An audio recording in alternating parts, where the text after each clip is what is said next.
There are a lot of people with very extreme views in the Donald Trump administration in the United States. Overseeing U.S. foreign policy is Marco Rubio, a notorious neoconservative war hawk who has strongly supported many U.S. wars, and during Trump's first term, he even proposed that the U.S. military should consider invading Venezuela. Then there's the U.S. National Security Advisor, Mike Waltz, who's another neocon who has called for a very aggressive policy against China and Iran, basically pushing for war on Iran. However, among all of the members of Trump's cabinet, I think the figure who has the most extreme views of all is the Defense Secretary, Pete Hegseth. In 2020, Hegseth published a book called American Crusade, in which he proudly declared that he is a crusader, and he argued that the United States is in a holy war against China, the international left, and Islam. I'm not exaggerating in any way. He literally used the terms crusade and holy war to describe what he thinks the United States is doing today. I read through his book. It's nearly 300 pages, and there are so many crazy and extreme things in this book that I'm going to talk about today. But one of the most concerning parts of it that I want to emphasize is that in this book, the current U.S. Defense Secretary called for overthrowing the government of China. Pete Hegseth outlined his vision for what the United States would look like if Donald Trump and the Republicans could remain in power. Again, he wrote this in 2020 on the eve of the 2020 election. And he predicted that the Chinese socialist system would be overthrown, socialism would be defeated. He also said secularism would be defeated because he's a theocrat. And I want to read a passage here from this book that shows what Hegseth wants to happen. This is his vision under Trump in the United States. Quote, "Communist China will fall and lick its wounds for another 200 years, end quote. So he wants to put China back into the century of humiliation, like when it was partially colonized in the 19th and early 20th centuries. He wants to overthrow the government of China, where there are 1.4 billion people, the largest economy in the world when its GDP is measured at purchasing power parity. And he doesn't want China to recover for 200 years. And then he also predicted, quote, "Islamists will never get a nuclear weapon, but will be preemptively bombed back to the 700s when they try," end quote. So not only does he want China to be repressed for 200 years, but he also wants Muslim majority countries, and there are billions of Muslims in the world. He wants them to go back to the 8th century. And then Hegseth wrote in this book, quote, "Israel and America will form an even tighter bond, fighting the scourge of Islamism and international leftism that will never fully abate," end quote. Of course, as part of his extreme fundamentalist views and also his warmongering imperialist views, Hegseth considers that the United States and Israel were blessed by God in the Holy War, and he actually has tattoos from the Crusades. He has something that's known as the Crusader cross that's tattooed on his chest. This was the cross, the symbol used by the original Crusaders in the 11th and 12th centuries. And he also has a tattoo in Latin that says Deus vult, which means God wills it. And that was the slogan used by the Crusaders in the 11th and 12th centuries. This guy is an extreme Christian fundamentalist. He is opposed to secularism. He wrote an entire chapter opposing what he called evil secularism. He argued against the separation of church and state. He argued that the United States should base its laws on the Bible. And he called on Christians today in the 21st century to continue the Crusades that were started over 1,100 years ago. By the way, I should point out that the reason that Donald Trump even discovered this guy in the first place is because Hegseth was a host on Fox News. He worked at Fox News for a decade, and Trump regularly watched him on TV and decided, hey, that guy would be great to run the Pentagon, to oversee the U.S. Department of Defense, managing the most powerful and dangerous military on Earth. And as U.S. Defense Secretary, Hegseth has been very aggressive. In fact, he regularly appears on Fox News, where he previously worked for years. And in an interview on Fox in March, he said the United States is prepared to go to war with China. And this was in response to the Chinese embassy in the U.S. responding to Donald Trump's threats. You know, Trump has imposed more and more tariffs on China. The average tariff on China is now around 33%, and every month Trump keeps expanding tariffs. And in response to these threats, the Chinese embassy in the U.S. said that we are going to defend our country, and if the U.S. wants to wage a war, a tariff war, any other kind of war with us, we are going to defend our country.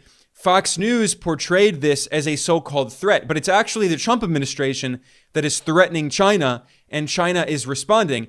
So Pete Hegseth was asked about this on Fox News, and he said that we're prepared, if necessary, to go to war. This was posted by the Chinese embassy. Quote, if war is what the U.S. wants, be it a tariff war, a trade war, or any other type of war, we're ready to fight till the end. As Secretary of Defense, how do you take that? Well, we're prepared. Those who long for peace must prepare for war. That's why we're rebuilding our military. That's why we're reestablishing deterrence and the warrior ethos, is because we live in a dangerous world with powerful ascendant countries with very different ideologies. You mentioned defense spending. They're rapidly increasing their defense spending. Modern technology, they want to supplant the United States. If we want to deter war with the Chinese or others, we have to be strong. And that president understands peace comes through strength. We need the defense spending, the capabilities, the weapons, and the posture in the Indo-Pacific, which is something we're very much focusing. There's an entire section of Hegseth's book that is dedicated to fear-mongering about China. He wrote that, quote, our largest geopolitical foe is communist China, end quote. And he quoted President Trump during his first term when Trump said that China is a threat to the world. This is a quote from Trump in the White House back in 2019. Obviously, China is a threat to the world in a sense because they're building a military faster than anybody. In his book, Hegseth wrote that, quote, even Mickey Mouse would understand that the communist Chinese government and its economic engine are a threat, and we must compel our companies to stop enabling them with American technology. We must bring the companies back home to America coercively if necessary, end quote. And what's also funny, very ironic, is that he accused China of lying, cheating, and stealing. And he said, quote, you cannot trade fairly with an enemy that lies, cheats, and steals, end quote. I put a little note here when I was reading his book that this is deeply ironic because during Trump's first term, Trump's CIA director and then Secretary of State was the neoconservative war hawk Mike Pompeo. And Pompeo famously admitted in a speech at a U.S. military academy, he said, I was the CIA director and we trained people how to lie, cheat, and steal. What's the cadet motto at West Point? You will not lie, cheat, or steal, or tolerate those who do. I was the CIA director. We lied, we cheated, we stole. It was like we had entire training courses.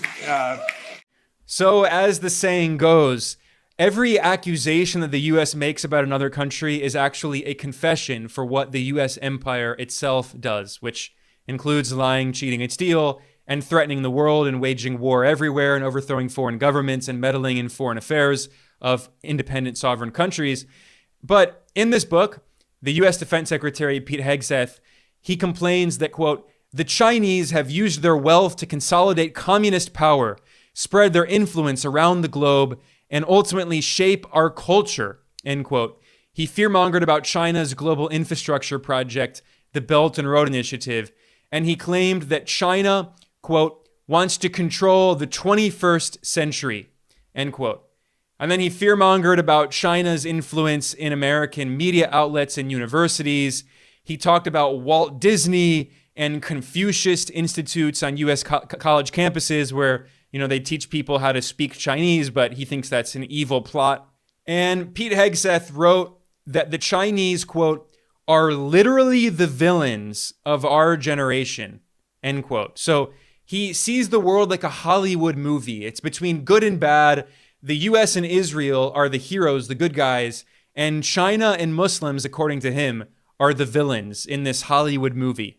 And finally, Hegseth concluded this section on China in his book, claiming that China is waging a technological war, cultural war, trade war, and military war. He claimed that China wants the, quote, reestablishment of the former Chinese empire, which is completely false. It's not true. And then he said in his typical hysterical fashion, quote, if we don't stand up to communist China now, we will be standing for the Chinese anthem someday, end quote. So this is the guy running the military, running the Pentagon, and do not expect him to pursue peace with China. He's made it very clear that his goal is overthrowing the Chinese government. And that's why, on Fox News, he's saying that the US is prepared for war with China. This is very dangerous. Now, I'm going to go through some of the other passages from his book, American Crusade, and you can see some of his other very extreme views. But before that, I want to talk about what Hegseth has been like as the US Defense Secretary. His rhetoric has been very aggressive. In fact, just a few days after the Trump administration came to power in January, Hegseth delivered a message to the US Armed Forces, and he pledged, quote, we will remain the strongest and most lethal force in the world. This has basically become Hegseth's personal catchphrase. He constantly repeats that he's going to make the US military the most lethal in the world. This is a message that he sent to the American people in February. In making our military once again the most lethal, badass fighting force on the planet. Now, Hegseth has been very controversial, and there's been a lot of media coverage of him, not because of his insane far-right Christian fascist book, American Crusade, where he says that the U.S. is in a holy war. I mean, that book is so extreme. We'll get to that in a second. But a lot of the media has been more focused on his crusade against DEI, diversity, equity, and inclusion. And this is all part of the culture war in U.S. politics, which is always trying to distract from the imperialist war that the U.S. is waging against the rest of the world, against China and the global South. And of course, one of the things that the media has been focused on is that Hegseth has been very aggressive in firing women. He's just very cruel. He's firing women officers in the military. He's firing black officers in the military. He's going out of his way basically to say that the U.S. military is for white men. And his whole rhetoric is that we need to be against wokeism and DEI. And he says we need to be a meritocracy. Everything should be about merit. And he's been saying the same message for years. Back when he was on Fox News, he said that the goal of the U.S. military should be based on meritocracy and lethality. We should only be focused on readiness and meritocracy and lethality. But what's funny is that while Hegseth is constantly criticizing wokeism and DEI, he himself uses his own kind of conservative version of woke rhetoric. He insists that we should not call U.S. soldiers troops or soldiers. We should call them war fighters. Ever since I've taken this position, the only thing I care about is doing right by the war fighters, by the troops. In short, we want the biggest, most badass military on the planet, on God's green earth. And what's also deeply ironic is seeing how this conservative culture war rhetoric is now being used by the defense secretary who's overseeing the U.S. military. In the address that he gave to the American people, he constantly criticized the media, which is so funny because he is from the media. Now, the legacy media has, of course, a different agenda. You see the same clickbait headlines that I do. Time after time, the media distorts good news stories or often just gets them flat wrong. In many cases, well, in most cases, they have an agenda. His job was, he was a host on Fox News. The reason that Donald Trump discovered this guy is because he was on Fox News every day. Senator Roger Wicker says, I want a major move to expand the military-industrial complex. It's just not big enough right now. Even if we were going on a war footing, do you support something like that? Well, it needs to be focused on you need a military-industrial complex. There's no doubt about it. You need it focused on the future, not building the stuff of the past. So we've got to change the way it operates. Now, the other big story is we have managed to do some research, and it is Pete Hegseth's birthday around my today. goodness. And of course, as the U.S. Defense Secretary, Hegseth has been collaborating very closely with Israel. Again, in his book, American Crusade, he said that God has ordained the United States and Israel to wage a holy war against China, the left, and Islam. Well, immediately after becoming Defense Secretary, Hegseth met with his counterpart from Israel, and he met with Israel's Prime Minister Benjamin Netanyahu, who is wanted by the International Criminal Court for crimes against humanity. And the Pentagon published a readout that said that Secretary Hegseth, quote, emphasized the unbreakable bond that exists between the United States and Israel. Now, those words were just mild compared to the rhetoric that Hegseth used in his book, American Crusade. He said, quote, if you don't understand why Israel matters and why it is so central to the story of Western civilization, with America being its greatest manifestation, then you don't live in history. America's story is inextricably linked to Judeo-Christian history and the modern state of Israel, end quote. Of course, throughout this book, he argues against secularism. He says the United States is a Christian country and its laws should be based on the Bible. And of course, he sees Israel as the same. And what's funny is in this book, he says, if you want to learn about Israel, you should go check out PragerU on YouTube. I mean, this guy's intellectual capacities are quite low. Now, Elon Musk, the world's richest billionaire oligarch, likes to use this term, the woke mind virus. But in reality, if you read this book, American Crusade, you can see that Pete Hegseth has the culture war mind virus. He spends so many paragraphs ranting about college students. This is a grown man in his 40s, and yet he's constantly ranting about teenagers on college campuses. And he wrote, quote, Israel is enemy number one for both Islamists and international leftists, which is reason alone to love it, end quote. And then he talks about America's college campuses are full of groups pushing the BDS agenda. In this book, Hegseth told his readers that it's time to, quote, put a full-on American crusade into action, end quote. And he said, quote, for us as American crusaders, Israel embodies the soul of our American crusade, the why to our what, faith, family, freedom, and free enterprise. If you love those, learn to love the state of Israel, end quote. Now, of course, it's not surprising to see U.S. officials praise Israel. This is what all major U.S. government officials do, because, as Netanyahu himself said, Israel is a mighty aircraft carrier of the U.S. empire, or former U.S. Secretary of State Alexander Haig said that Israel is an unsinkable aircraft carrier for the U.S. empire. So this isn't new. But what is especially concerning about Hegseth is that during Trump's first term as president, Hegseth, back when he was a host on Fox News, he went on TV and he called on Trump to wage war against Iran. He said that Trump should bomb Iranian cultural sites, civilian areas in Iran, and rewrite the rules of war to be advantageous to the United States.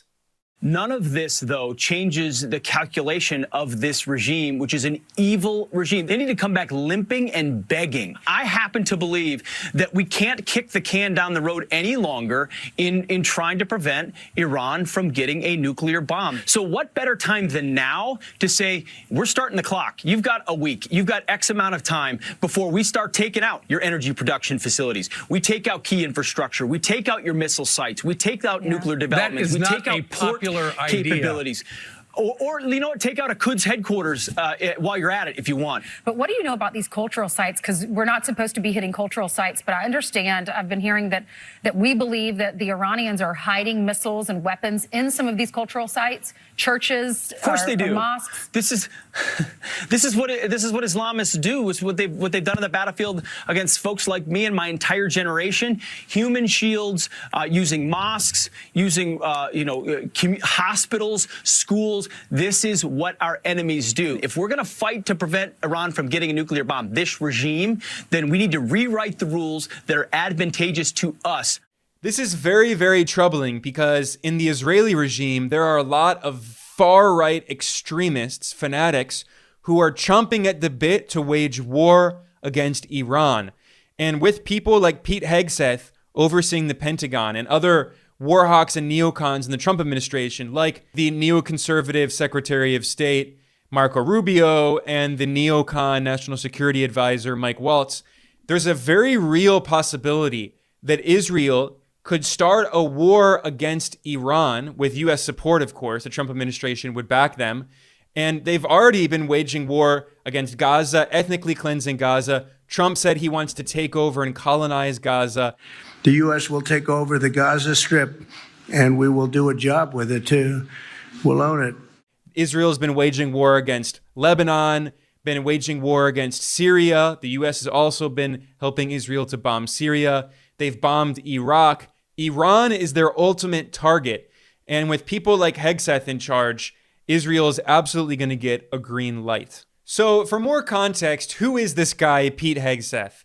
I mean, I already talked about how he was a host on Fox News, which is how Trump discovered him. That was his main job qualification for Trump. But Pete Hegseth has been politically involved in the Republican Party for many years, and he has tried to rebrand himself as a so-called populist, which is very cynical because this guy comes from a very elite background. He studied at Princeton University, and then he did a master's at Harvard's Kennedy School, which is the elite bastion of the political class. It's trained a who's who of global elites. Look at this. Harvard University.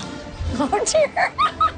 Now, if you look at the shields, shields on the diploma. Is your mom going to be mad? Very mad. I don't think my wife's going to like this either. And then I think we finish it off by saying, return to sender. Right here, and then I'll just sign it for good, for good. You know what I say, Pete? One down, one to go. Andrew, will you grab that Princeton diploma? Oh, no, not yet. If we're going to do it, we're going to go all the way. People will say, this is just a stunt. You still have a degree, and that's fine. I went. I got the degree. I walked the classes, all of that. But I hope this is a statement. And after Hegseth graduated from Princeton, what was his job? He worked on Wall Street. He was a stock market analyst for Bear Stearns, which was the investment bank and financial services company that collapsed in the 2008 financial crisis.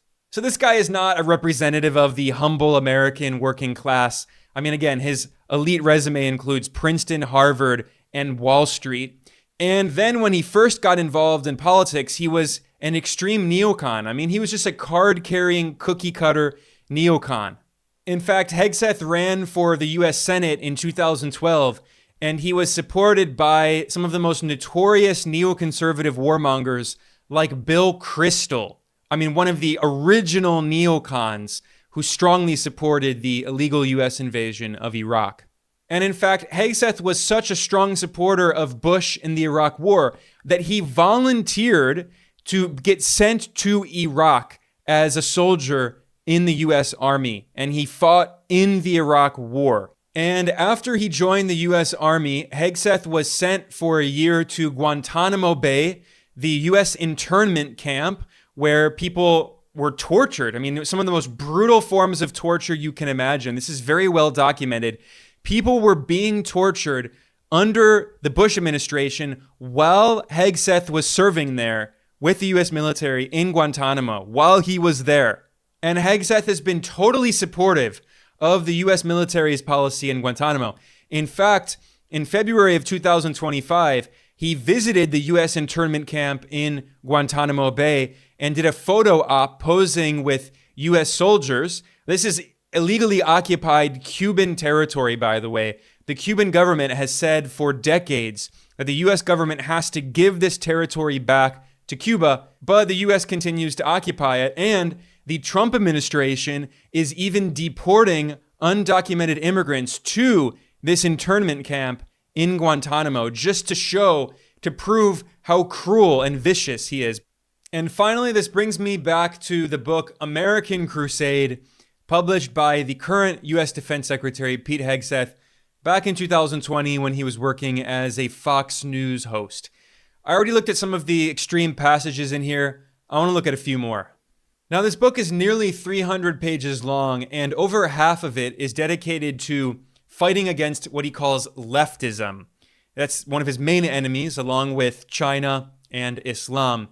And he's in his book, he has chapters dedicated to leftism, globalism, genderism, socialism, secularism, environmentalism, elitism, which is hilarious because he doesn't mention that he went to Princeton and Harvard and worked on Wall Street for an investment bank as a stock analyst. But anyway, and then he has chapters on multiculturalism and Islamism. And his final chapter is titled, Make the Crusade Great Again. On the first page of this book, Hegseth declares a holy war. That is the language he used. He said, quote, "This time in our history calls for an American crusade. Yes, a holy war for the righteous cause of human freedom," end quote. And he mentions the Crusader slogan, Deus vult, which is in Latin, means God wills it. And he notes that this was the rallying cry of the Christian knights during the original Crusades 1,000 years ago as they marched to Jerusalem. So this is why he has the tattoo, Deus vult, on his arm, because he's saying, I'm a crusader. I'm continuing the crusade that was started 1,100 years ago. And for Pete Hegseth, this crusade is not only against Islam. I mean, it is against Islam, but more fundamentally, it's against the political left and against China. And in this book, in the first page, he basically says that there's going to be a civil war. He said, quote, "The other side, the left, is not our friend. We are not esteemed colleagues, nor mere political opponents. We are foes. Either we win or they win. We agree on nothing else," end quote. And then later he said, quote, "Our future existence as sons and daughters of freedom requires the satisfaction of a single paramount objective, the categorical defeat of the left. America cannot and will not survive otherwise," end quote. I mean, this guy really is a Christian fascist. He is a representative of the US version of the Taliban. On the second page of this book, Hegseth declares that the United States is the greatest country ever made in human history, and he says you can never say anything bad about the United States. He denies all of the horrific crimes committed by the United States, and he said, quote, "We should never, ever apologize for her. If you don't agree with that statement, at best you are utterly ignorant of human history. At worst, you are a willing enemy of freedom and America," end quote. I mean, this is just fascism. He's saying, if you don't support the United States 100%, if you criticize the United States, you are an enemy and we are at war with you. This is the way he sees the world. And not only other countries. I mean, if you're a Muslim, if you're Chinese, he sees you as a major enemy. But also, if you are an American on the left, a left-wing person, he also sees you as the enemy. He wrote, quote, "Donald Trump's Red Hat Rebellion demonstrates that unapologetically going on offense is the only tenable strategy for the defense of our republic. Surrounded by the left, with the odds stacked against us, only a crusade will do," end quote. Now, in this book, Hegseth repeatedly talks about an impending civil war in the United States. He really says that there's going to be a civil war between the right and the left, and he predicted that it would happen after the 2020 election if Trump lost. Now, newsflash, Donald Trump did lose the 2020 election. Joe Biden, the Democrat, won. But in this book, which was published before the 2020 election, Hegseth predicted that if the Democrats won, then globalism and genderism and socialism and secularism would win. He said leftism will enslave us as with all big government until it's enslaved by Islamism. And then he said communist China will rise and rule the globe. He continued saying Islamists will get nuclear weapons and seek to wipe America and Israel off the map. And then he said, I'm quoting, "Yes, there will be some form of civil war. It's a horrific scenario that nobody wants, but would be difficult to avoid." Now, obviously that didn't happen, but that's what he fantasizes about. Now, also in this book, Hegseth wrote that, quote, we need to mock, humiliate, intimidate, and crush our leftist opponents, end quote. This is the guy who is now running the US military. And then he said that in order to be a true American, you have to support free markets and you have to support a large, strong military. And he said, quote, leftists have surrounded traditional American patriots on all sides, ready to close in for the kill, killing our founders, killing our flag, killing capitalism. The only option for survival in a near ambush is to charge, to close with and destroy the enemy. He said, now, while President Trump gives us cover fire, is our moment to reload, fix bayonets, and charge toward the enemy. Attack. And then he adds, oh, did I trigger you, bedwetters? But I mean, he spends so much of this book talking about a civil war. And then he's like, well, I'm not calling for violence, but he's saying there is going to be a civil war against the left and we're going to crush them. But I'm not calling for violence.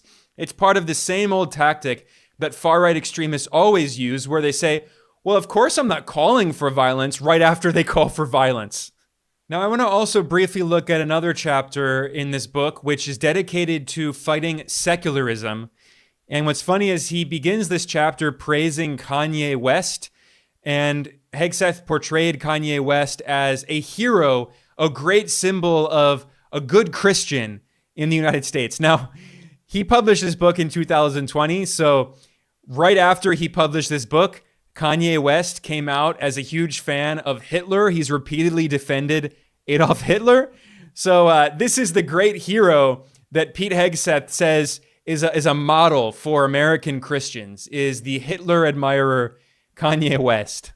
But in this chapter, Hegseth makes it clear that he wants the United States to be a theocracy. He thinks that the U.S. is a Christian country. Its laws should be based on the Bible. He wrote, quote, we must fight back against the evil forces of secularism, end quote. He said, quote, our founders would be disgusted with the secularist America of today, end quote, which is actually deeply ironic. It's also just historically false because, yes, there were some founding fathers in the United States who were religious, but there were also people like Thomas Jefferson who were not atheists, but they were deists. They did not believe in a God, a personalized God who actually responds to prayers. They believed deeply in humanity. They were humanists. So, I mean, there's even something called the Jeffersonian Bible, where he took all of the religious parts out of the Bible and treated the Bible as a kind of secular text, teaching people good morality.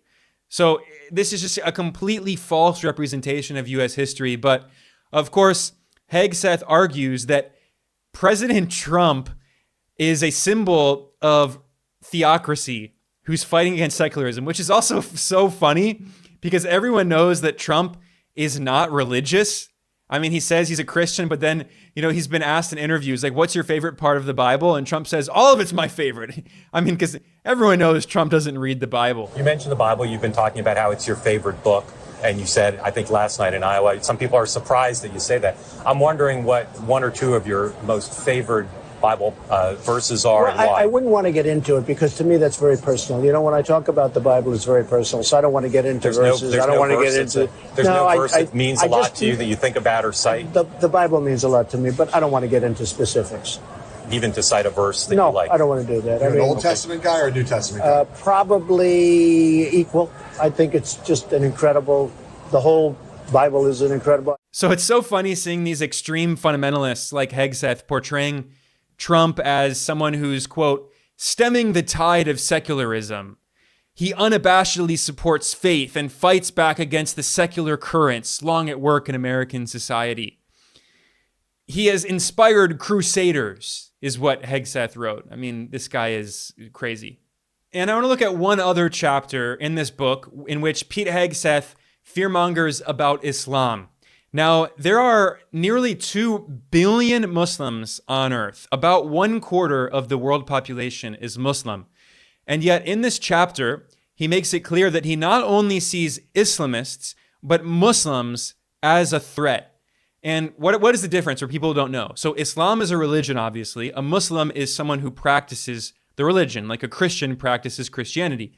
Islamism is a political movement that argues that Islam should be the basis for the political system, right? So a Christian theocrat like Pete Hegseth believes that Christianity should be the basis for the political system. He's against secularism. There are a lot of Muslims who also believe in a secular political system.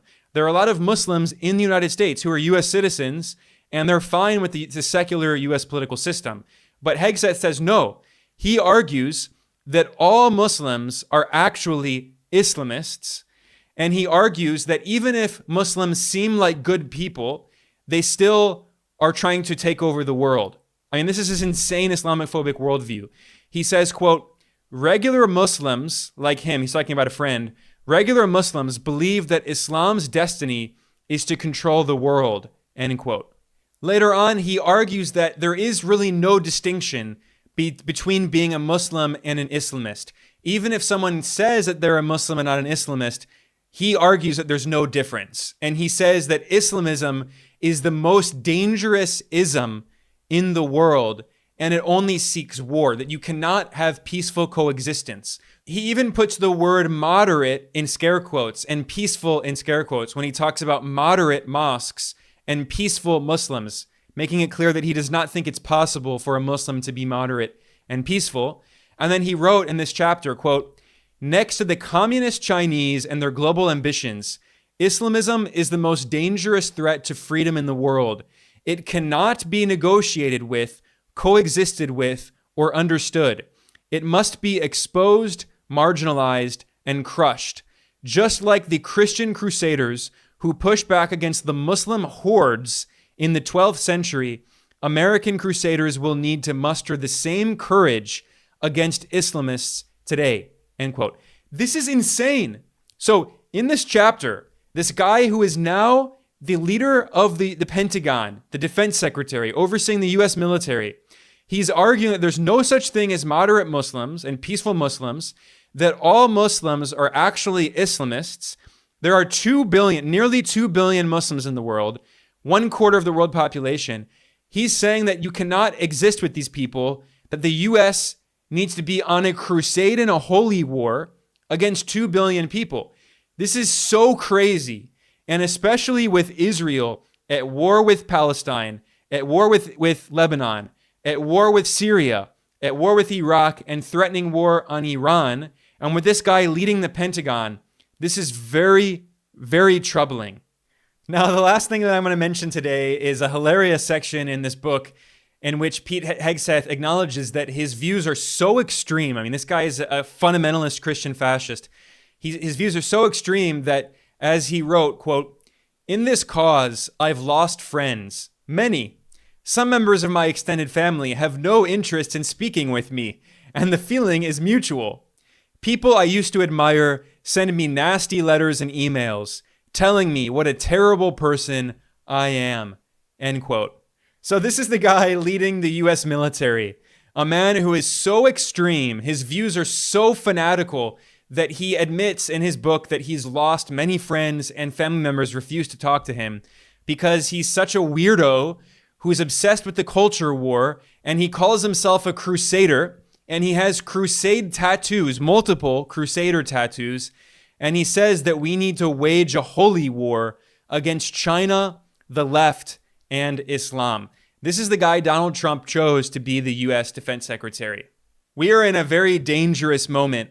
And if there's a war with Iran or even a war with China, unfortunately, it would not surprise me, especially with these fanatics, not only like Pete Hegseth, but also the neoconservative warmonger Marco Rubio as Secretary of State, or the other neocon, Mike Waltz, as National Security Advisor. You know, Trump and his supporters have portrayed themselves as populists, and they've sometimes cynically claimed that they're resisting the neocons, but in reality, Trump has chosen mouth-foaming neocons to run his foreign policy. And if you want to get more information about what's actually happening in U.S. foreign policy, please like and subscribe. Please follow our work here at Geopolitical Economy Report. I am Ben Norton. I am the editor-in-chief of Geopolitical Economy Report. I want to thank everyone for joining me today. I will see you soon. Thanks a lot.